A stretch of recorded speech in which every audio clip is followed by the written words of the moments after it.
নমস্কার বন্ধুরা, আজকে আমি মম কিচেন থেকে জয়মণ্ডল বলছি। আজকে আপনাদেরকে আমি রাস্তার মতো পেয়ারা মাখা বানিয়ে দেখাবো। পেয়ারা মাখা বানাতে লাগছে প্রথমে পেয়ারা, এখানে শুকনো লঙ্কা গোড়া, অল্প একটু কাসন্দ, বিট লবণ আর একটা লঙ্কা। পেয়ারাগুলা ছোট ছোট করে কেটে নেব। এখন পেয়ারাটা কেটে নেব।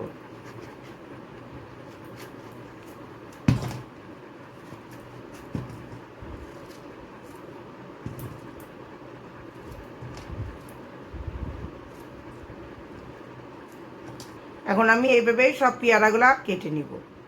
পেয়ারাগুলা সব কেটে নিয়েছি। এখন আমি পেয়ারার মধ্যে কাসন্দটা দিয়ে দিব পুরাটা, অল্প একটু বিট লবণ টেস্ট অনুযায়ী আর শুকনো লঙ্কা।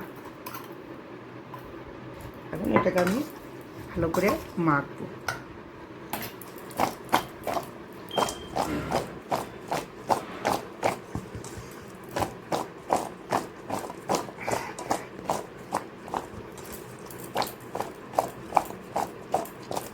ঠিক আছে, পেয়ারা মাখা এখন আমি সার্ভ করব।